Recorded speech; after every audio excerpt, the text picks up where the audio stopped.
Saludos apreciados participantes, espero se encuentren muy bien. En esta oportunidad vamos a abordar los aspectos relevantes del estado del arte de nuestras investigaciones. En ese sentido, debemos partir del hecho que el estado del arte es ese elemento de la investigación, ese apartado de la investigación que nos permite responder a qué se ha estudiado sobre el fenómeno, qué no se ha estudiado, cuáles son las barreras que han encontrado los investigadores al abordar ese fenómeno, cuál es el estado actual del conocimiento sobre el fenómeno estudiado, cómo estamos actualmente, cuáles han sido los aportes más significativos y hacia dónde apuntan las investigaciones en un futuro cercano. En otras palabras, el estado del arte es ese tratamiento exhaustivo, sistemático, cronológico de todo el conocimiento que se ha generado desde el surgimiento del fenómeno hasta la actualidad. Aunque también se pueden establecer puntos de inflexión a partir de los cuales nosotros hagamos énfasis para estudiar dicho fenómeno. ¿Cómo realizamos el estado del arte? Busquemos exhaustivamente, y hago énfasis en la palabra exhaustivamente, investigaciones previas vinculadas al tema u objeto de estudio. Es decir, tenemos que irnos a la génesis del fenómeno y ver cuál es el primer reporte, cuál es el primer indicio que se documentó sobre el fenómeno estudiado. Realicemos un corte temporal y geográfico para ejecutar la búsqueda. Podemos decir, ok, vamos a investigar, vamos a hacer un estudio sobre el uso de la inteligencia artificial en educación y podemos partir desde la génesis de la IA, ok, haciendo un estado del arte, citando incluso a Alan Turing y sus colaboradores, a los que han hecho aportes más sustanciales. Pero también podemos enfocarnos en un tiempo, en un espacio temporal que represente interés para nosotros. Por ejemplo, en los últimos 10 años, donde la inteligencia artificial ha tenido un auge y una explosión mucho más significativa. Analicemos de manera crítica para comprender cuál fue su propósito, o sea, el propósito de ese reporte, de ese documento, de ese artículo, de ese libro que estamos utilizando para el abordaje del fenómeno, cuáles fueron sus perspectivas, las estrategias, contenidos, la metodología utilizada y conclusiones, entre otros aspectos que consideremos relevantes. Redactemos el estado del arte exponiendo de forma resumida un análisis de cada trabajo, de cada documento, de cada libro que se ha citado. A veces las personas comienzan a hacer, toman como base un capítulo, un apartado que llaman estado del arte, y a partir de allí comienzan a realizar una redacción lineal en forma de prosa descriptiva. Es una forma de hacerlo donde van de manera cronológica abordando cada uno de los documentos que se están citando, que se están referenciando en nuestra investigación y que dan origen a la situación actual del fenómeno. Otras veces se clasifican de acuerdo al tipo de documentos, libros, artículos, tesis o trabajos de investigación, artículos de prensa, entre otros, ¿no? Y se van clasificando de manera que sea de alguna manera sencillo para el lector identificar qué tipo de documento se está tratando. A veces se segrega o se separan en distintos apartados, no tanto dependiendo de la naturaleza del tipo de documento, sino del momento histórico, por fechas, desde tal fecha hasta tal fecha, y se empiezan a enumerar, a consolidar todos los trabajos que se han realizado en ese periodo temporal. Pero y hay muchas formas de hacerlo, ¿no? Particularmente yo me decanto por clasificarlos de acuerdo al tipo de documento, llevando una secuencia cronológica, ¿no? Para efectos de estructurarlo dentro de nuestro trabajo de investigación. Yo hablo de un capítulo más que de un momento porque me decanto por la norma institucional o las normas institucionales donde se establece que los trabajos doctorales y los trabajos de investigación, llámese tesis de grado o trabajo especial de grado, se dividen capitularmente, ¿ok? No quiero con esto generar una polémica sobre la denominación de momentos o capítulos, cuando decimos que el momento es un término que se utiliza mucho en lo cualitativo, es cierto. Yo respeto a quien llame momento a su capítulo teórico, por ejemplo, momento teórico, momento de aproximación, momento inicial, después el momento teórico, momento metodológico.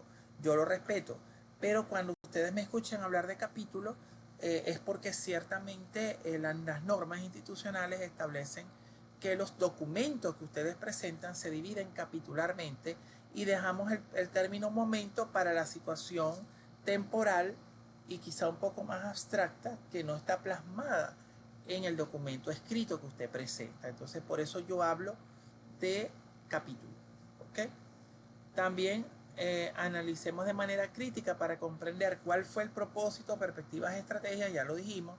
Redactemos el estado del arte exponiendo de forma resumida un análisis de cada trabajo, sea un libro, porque el libro que estamos citando como parte de nuestro estado del arte es importante. Porque fue el primer libro que surgió y que abordó y que le dio la denominación al fenómeno como lo conocemos. O de repente hubo un autor que surgió después de la aparición de la primera obra y redimensionó la naturaleza de ese fenómeno. Por ejemplo, las inteligencias múltiples comenzaron siendo 7, ahora son 8 o 9. Los psicólogos me lo dirán con mayor detalle, pero es un ejemplo. Entonces las teorías pueden cambiar. Entonces, de repente pudiésemos hablar de que los libros que nosotros citemos, las reseñas que nosotros hagamos de esos libros, tengan relevancia en función de puntos de inflexión en el tiempo que delinearon cambios en las teorías. Bueno, yo estoy citando a Gardner, quien establece por primera vez la teoría de las inteligencias múltiples, pero resulta que a Gardner X autor le hizo algunas críticas y le adosó algunos aportes que son relevantes hoy en día. Es válido. Eso va en nuestras reseñas en el estado del arte. Entonces, por allí es importante que nosotros hagamos un arqueo bibliográfico de cuáles son esas obras, llámese libros, artículos, revistas, cualquier documento que registre algo que tenga que ver y que sea de interés con nuestro fenómeno. ¿Cómo comenzamos a construir el estado del arte? Gran problema, ¿no? Porque estamos navegando en una cantidad de información que muchas veces no sabemos por dónde empezar a trabajar. Detectamos temas que se aproximen o relacionen con el nuestro. Primero y principal, hagamos un esquema en una pizarra, en unas láminas, en una lámina grande que podamos eliminar, borrar, quitar, colocar, poner. Identificamos palabras clave o descriptores de la búsqueda.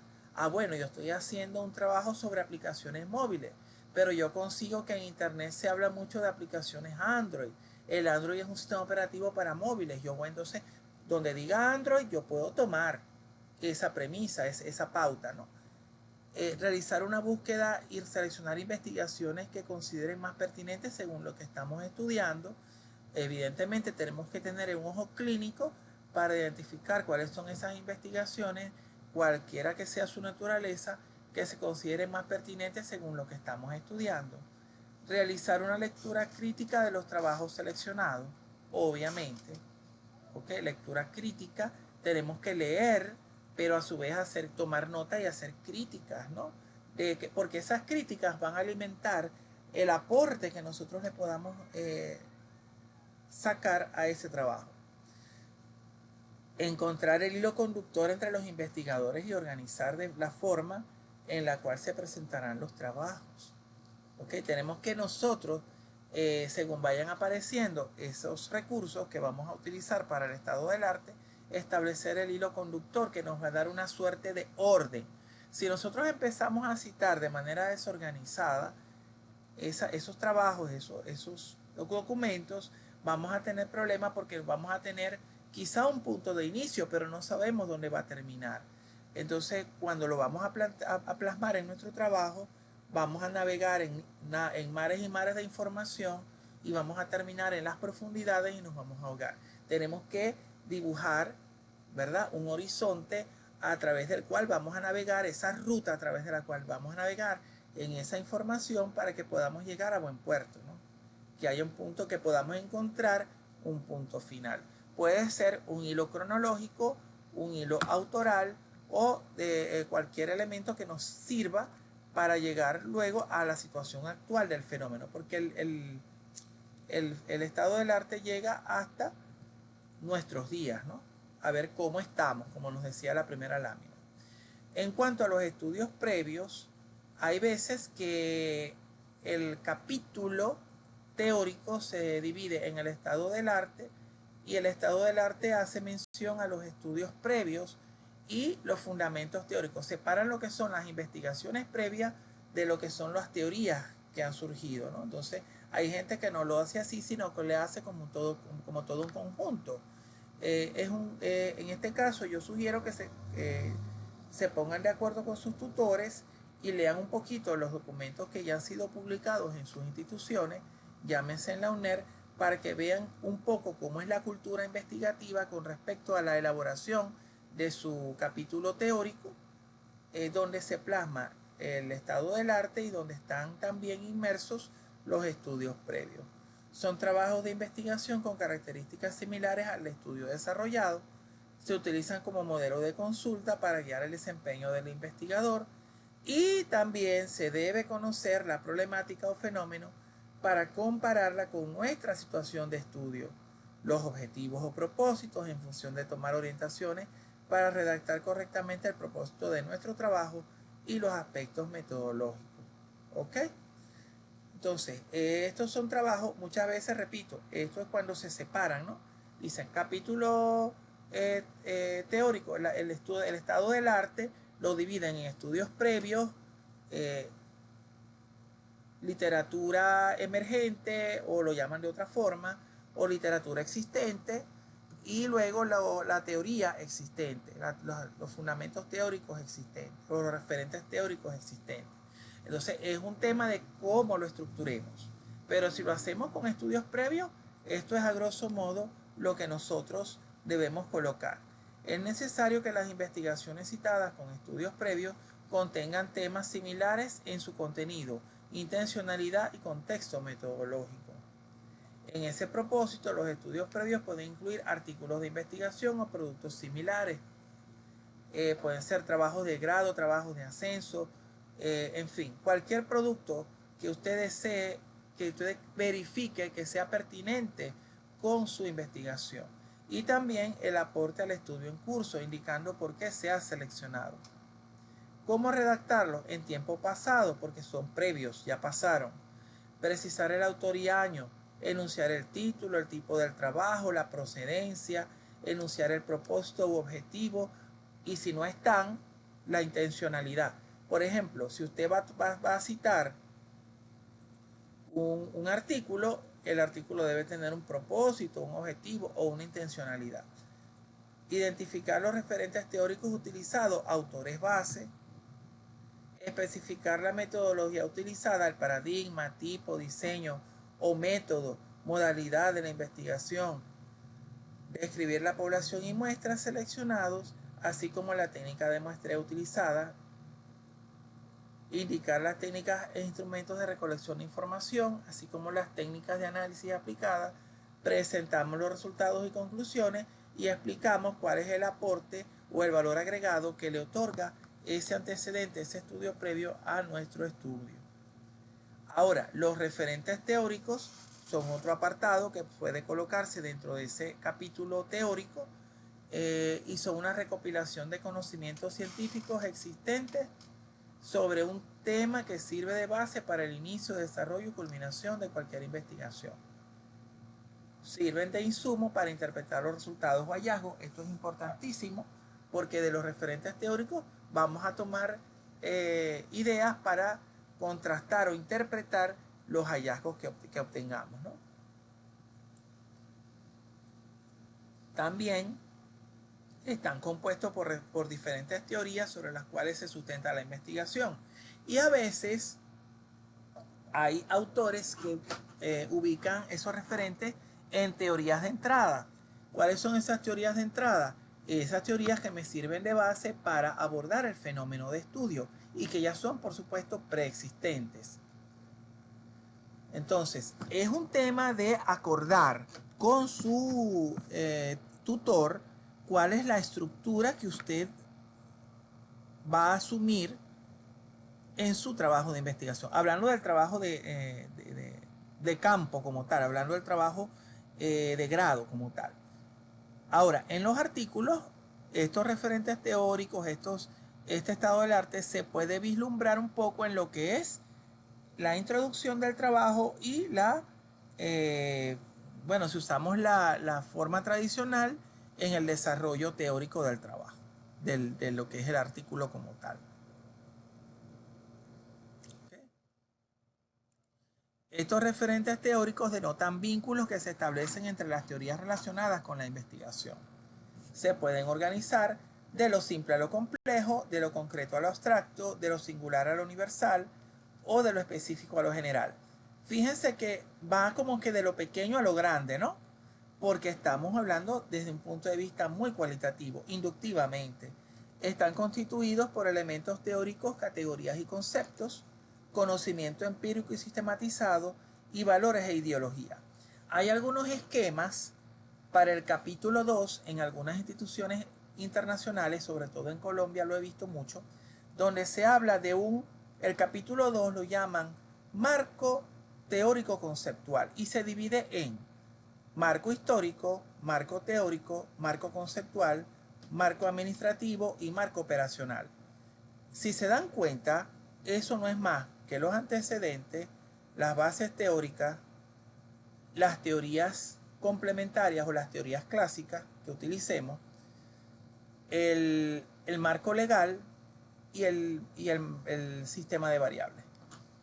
¿Ok? Lo único que ellos lo llaman de esa manera. Entonces, aquí, cuando hablamos de referentes teóricos, son específicamente teorías.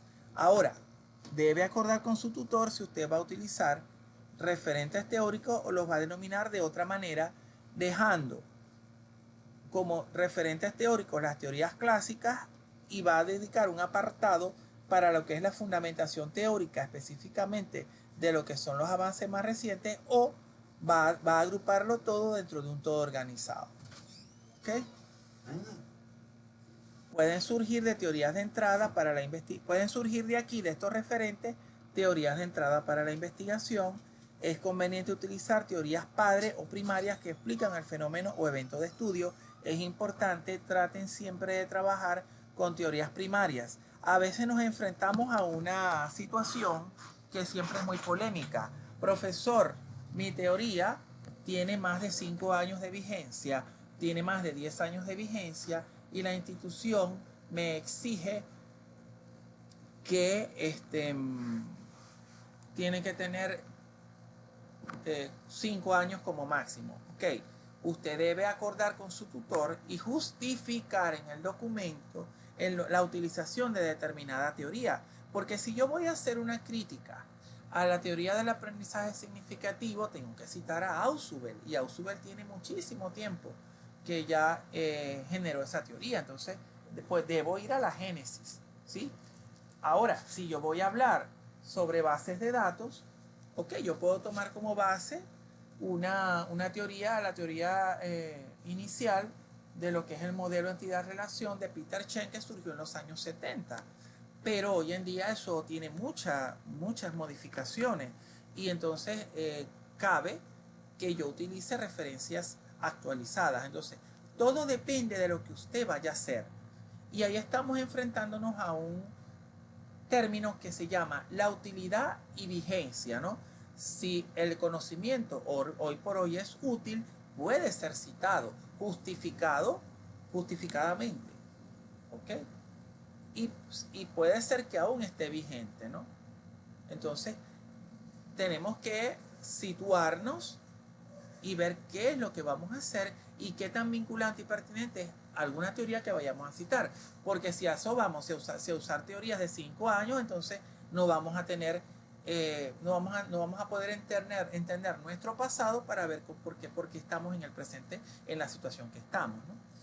Las teorías de entrada están asociadas a categorías iniciales o a priorísticas o a priori. Cuando hablamos del positivismo, estamos en el marco de los antecedentes de la investigación, que son investigaciones previamente realizadas que guardan relación con el estudio que se está llevando a cabo. Hay una estructura un poquito más hermética, más cerradita para el abordaje de los antecedentes. Las investigaciones citadas deben versar sobre las mismas variables, aquí hablamos de variables, que se abordan en el estudio en curso. Deben tener una antigüedad de máxima de 5 años. Esto es lo que las instituciones nos dicen. ¿Ok? No es, bueno, de verdad que para mí no es una camisa de fuerza. Es recomendable citar 5 antecedentes por cada variable. Eso es lo que también nos dicen las instituciones, pero eso es relativo, ¿ok? Se habla también de que para los trabajos, dos internacionales, 2 nacionales, 1 local. O sea, eso tampoco es una camisa de fuerza, pero se los traigo a colación porque es lo que nos dicen las instituciones, ¿ok? Las investigaciones deben ser del mismo nivel de conocimiento o superior. Eso se espera, ¿no? Esto es relativo también. Yo, si estoy en doctorado, debería citar por lo menos tesis doctorales, pero sucede un fenómeno. Cuando nosotros citamos artículos, normalmente vemos el artículo publicado que puede tener pertinencia, vinculación y relevancia, pero no sabemos de qué tipo de trabajo se originó ese artículo, porque nosotros muy pocas veces lo llegamos a determinar. Vemos el artículo, no la tesis que dio origen a ese artículo. Entonces, suele pasar que tenemos un artículo muy bueno que hace muy buen aporte, pero no sabemos si viene de una tesis doctoral. Pero hay características en los artículos, por lo menos si fue una propuesta, se validó la propuesta, si hace un aporte sustancial al área del conocimiento que pueda ser vinculante con nosotros, pudiéramos considerarlo, ¿no? Entonces, hay artículos que son evidentemente descriptivos, que quizá nos harán un aporte cuando mucho teórico. Yo no tengo una camisa de fuerza para eso, pero también tiene que verse mucho la profundidad y el valor, la valía de ese documento. Recurre a bibliotecas, repositorios institucionales o recursos similares para buscar investigaciones que sean confiables. Por favor, nada de Rincón del Vago, nada de Buenas Tareas, nada de Wikipedia, porque a veces uno consigue trabajos que pudieran parecer buenos, pero ya al estar en esos repositorios, en esos servicios, uno no sabe si son del todo confiables, ¿no? A veces hay buen tratamiento teórico de los tópicos, pero lamentablemente están en esos repositorios que no son confiables. Vamos a las bibliotecas institucionales, ¿ok? Vamos a las bibliotecas o a los repositorios de artículos, que también hay algunos que hay que pagar para acceder a la información completa, pero por lo menos Latindex, Redalyc, bueno, el Saber sí es más cerradito y hay que pagar, Web of Science también, pero hay versiones gratuitas, hay alcance, la parte gratuita te deja obtener cierto tipo de información que pudiera serte útil, ¿no? Entonces, bueno, los repositorios institucionales, ¿no? Como tiene Urbe, que tiene una biblioteca virtual que tú vas, buscas información, la sacas, en fin. Se suelen incluir antecedentes internacionales, nacionales y locales, así como artículos arbitrados. Debe precisar el aporte del antecedente, si es teórico, metodológico o la combinación de ambos, especificando en detalle cuál fue ese aporte, ¿no? No basta con decir, ay, fue teórico porque trató la misma variable, o fue metodológico porque utilizó un instrumento similar al que yo voy a utilizar. No, tiene que en detalle especificar.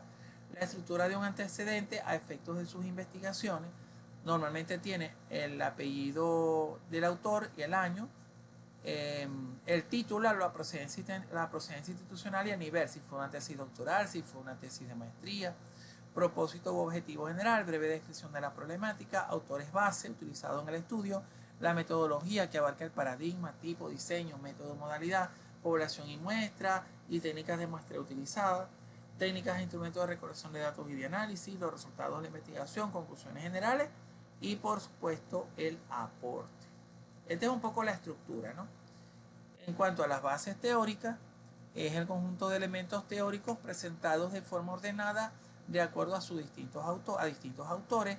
No lo conviertan en un glosario de términos. O sea, a veces vamos a nuestro cuadro de variables y entonces vamos a hacer un esquemita, ¿verdad? De cuáles son esas dimensiones e indicadores y empezamos. Bueno, inteligencia emocional. Entonces, Goldman dice esto y esto y esto. Pum, vamos con la primera dimensión. Habilidades personales, bueno, autoconocimiento, Goldman dice esto, y ya. Y el otro, vamos con el otro. No es un glosario, es un desarrollo de cada uno de esos elementos que conforman ese abordaje teórico que está relacionado con nuestro trabajo. Normalmente, cuando estamos hablando en el positivismo, vamos a desarrollar cada uno de los elementos que aparecen en nuestro cuadro de personalización de la variable, porque eso es lo que vamos a medir cuando apliquemos el instrumento de recolección, y de aquí vamos a sacar las teorías que nos van a ayudar a discutir esos resultados. ¿Ok? Y luego que nosotros hacemos esa construcción, citamos varios autores, hacemos una contrastación para obtener elementos semejantes o diferentes, y luego operacionalizamos esa teoría, cada indicador, cada dimensión, cada variable. Permite conocer el fenómeno de estudio, las variables, dimensiones e indicadores. Hay que citar autores reconocidos. Desarrollamos cada variable, dimensión e indicador de acuerdo a las distintas posturas autorales. Encontramos semejanzas y diferencias, como les estoy manifestando, entre las distintas posturas, y trasladamos al contexto. Luego fijamos la postura que vamos a asumir para efectos de nuestro trabajo. Estos efectos de los trabajos de investigación, ¿ok? Puede utilizar citas textuales o de paráfrasis, de acuerdo a las normas institucionales. Utilicemos fuentes confiables, se insiste mucho con esto. Abarcar todos los elementos que se reflejan en el cuadro de variables en ese orden cuando estamos trabajando con nuestras investigaciones per se. Esta información podrá ser utilizada para la discusión de los resultados, y las fuentes deben ser vigentes con un máximo de 10 años de antigüedad. Ya hablamos un poco sobre esto, ¿no? Ahora bien, en las bases legales contiene el conjunto de documentos de naturaleza legal que sirven de testimonio referencial y de soporte a la investigación. Se citan leyes que tengan relación directa o indirecta con la investigación. Directa o indirecta, ojo con eso.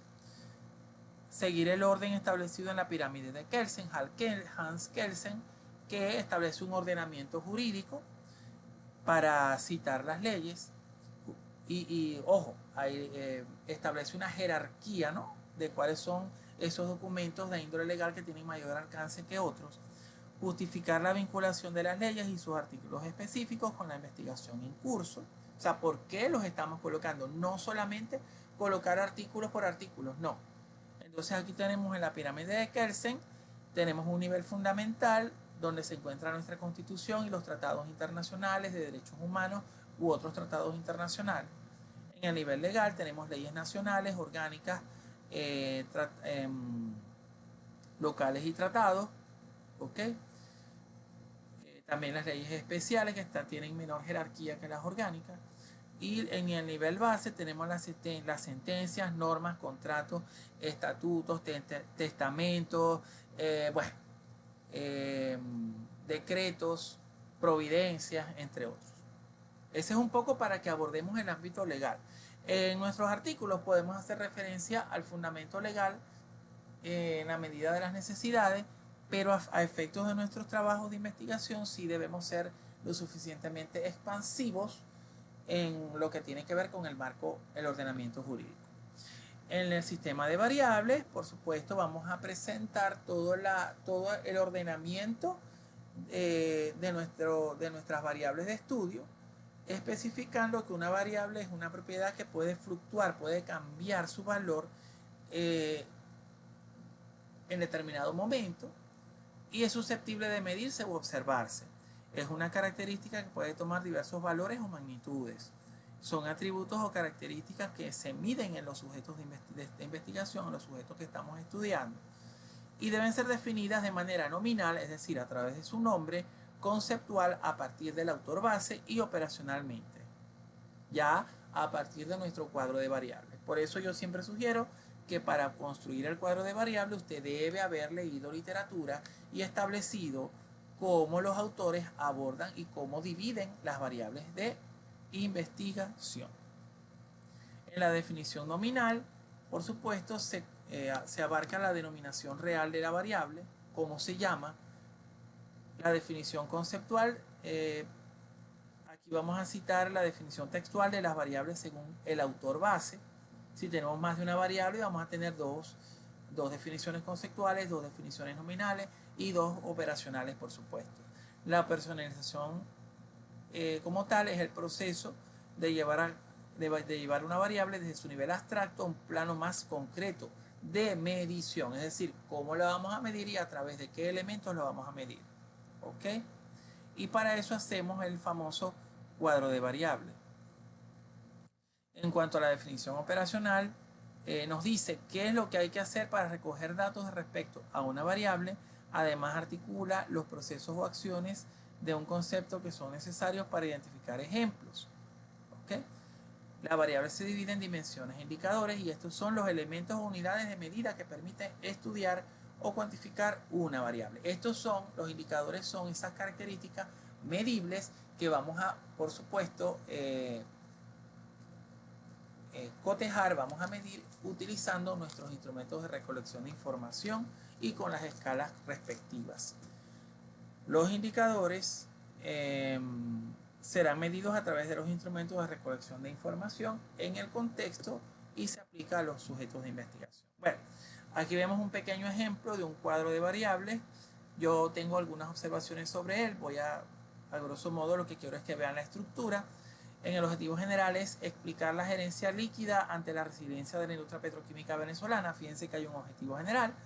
Explicativo quiere decir que esa investigación es de índole explicativo o es lo que se presume. Tienes 2 variables, una se llama gerencia líquida y la otra es resiliencia. Para cada caso tiene sus indicadores, dimensiones e indicadores. Las dimensiones, cada dimensión tiene sus indicadores, que son las características a medir. Hay unos cuantos indicadores allí, ¿ves?